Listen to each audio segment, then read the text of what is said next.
अस्सलाम वालेकुम दोस्तों, कैसे हैं आप। जैसा कि हमने लास्ट एपिसोड में देखा था कि भाईजान के पास एक भी रुपया नहीं था क्योंकि इसके फोन ने 20 सिल्वर कॉइन्स को कंज्यूम कर लिया था, क्योंकि इसके फोन कॉइन्स को एब्जॉर्ब करके चार्ज करता है।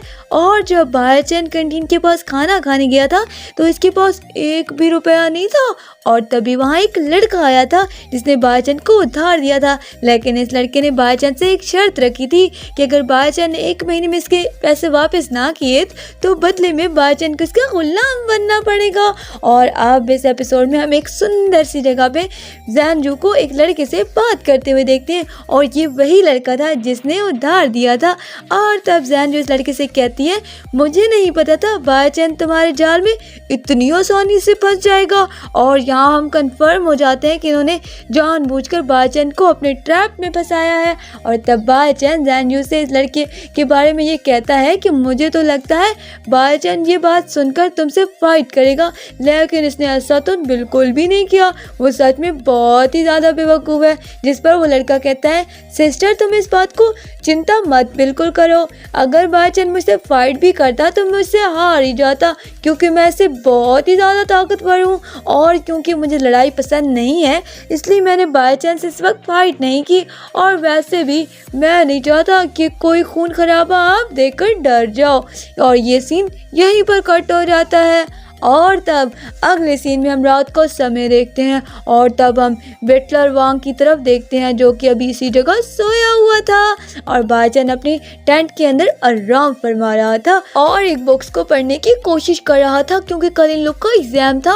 और यहाँ हम देखते हैं कि भाईजान बहुत सारी बुक्स को उठाता है लेकिन वो इन्हें पढ़ता नहीं है क्योंकि इन सब में बहुत ही ज़्यादा बोरिंग लग रही थी उसे। तभी भाईजान अपने हाथ में एक बुक देखता है जिसका नाम था the history of the North Sea Empire.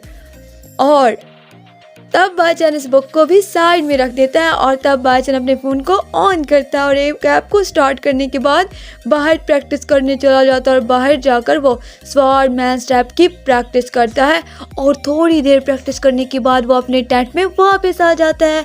और तब हम देखते हैं भाईजान बहुत ही ज़्यादा खुश था क्योंकि वो अपनी बुक्स के फ़ोटो खींच रहा था जो कि इसे एग्ज़ाम में मदद करते हैं, इसलिए भाईजान बहुत ही ज़्यादा खुश था। और तभी हम देखते हैं कि वांग भाईजान की हंसी को सुनकर उठ जाता है और वैसा सोचने लगता है कि शायद इसका यंग मास्टर का दिमाग सठिया गया है क्योंकि वो बहुत ही ज़्यादा गहरी नींद में था, इसीलिए वो वापस खरोटे मारते हुए सो जाता है। और तब ये रात का सीन भी ख़त्म हो जाता है और तब हमें सुबह का सीन दिखाया जाता है जहां हम इन लोगों को स्कूल में देखते हैं। इन लोगों को एक दूसरे हेड टीचर इन लोगों को बताता है कि इन लोगों का जूनियर इंटरनेशनल एग्ज़ाम होने वाला है क्योंकि 3rd जूनियर कॉलेज के इस ईयर के एंड होने का समय आ गया है। और हाँ, मैं एक बात तुम लोगों को बता दूँ, इस इंट्रेंस एग्ज़ाम में तुम लोग किसी भी तरह से चीटिंग नहीं कर पाओगे और हॉल में इंटर करने के बाद तुम्हें रोना भी नहीं होगा। अगर तुम रो दोगे तो इससे जाहिर होगा कि तुम लोग बहुत ही ज़्यादा वीक हो।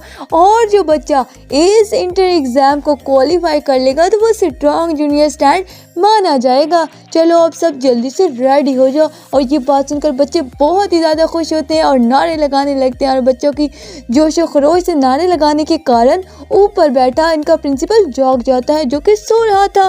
वो बहुत ही एजेड भी था। और तभी पहले वाले टीचर प्रिंसिपल कहते हैं कि प्रिंसिपल सर क्या आप कुछ बोलेंगे। जिस तरह प्रिंसिपल कहते हैं, नहीं आज मेरा बोलने का कोई मूड नहीं है। और क्योंकि प्रिंसिपल ने ड्रिंक कर रखी थी तो इनकी स्मेल इन बच्चों को पहुंच रही थी, इसलिए वो लोग अपने नाक पर हाथ रख लेते हैं। और तब टीचर से भी बच्चों को एग्जाम देने के लिए अपनी क्लास में जाने के कहते हैं। और तब हम भाईजान की तरफ देखते हैं जो कि घूमता फिरता अपने कमरे में पहुंचता है और जैसे ही वो अपने कमरे के अंदर झांकता है तो वो वहाँ ज़ानजू को देखता है और ज़ानजू को वहाँ देखकर वो थोड़ा हेसिटेशन फील करता है क्योंकि ज़ानजू से बहुत ही ज़्यादा शर्म आती है।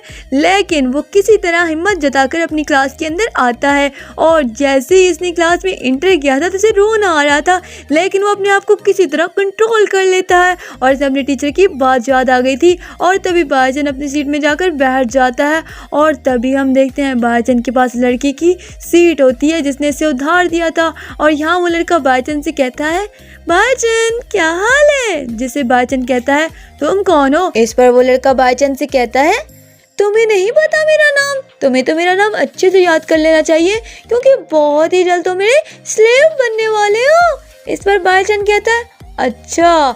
तभी वहाँ पर टीचर आ जाता है और सभी बच्चों को एग्जाम्स के रूल के बारे में बताने लगता है। और टीचर सभी बच्चों से ये भी कहता है ताकि तुम लोग चीटिंग ना करो, इसलिए हमने तुम लोगों के आसपास एक बैरियर भी बनाया ताकि कोई बच्चा किसी बच्चे का एग्जाम ना देख पाए। और जब तुम लोग अपना पेपर कंप्लीट कर लो तो तुम्हारे आगे एक बटन दिया गया है, इस बटन को प्रेस करना, तब तुम्हारा एग्जाम कलेक्ट कर लिया जाएगा। और इसी समय सब बच्चों को क्वेश्चन पेपर दिया जाता है और इसके साथ ही हमारा ये वाला एपिसोड भी खत्म हो जाता है। तो दोस्तों मिलते हैं नेक्स्ट एपिसोड में, तब तक के लिए अल्लाह हाफिज।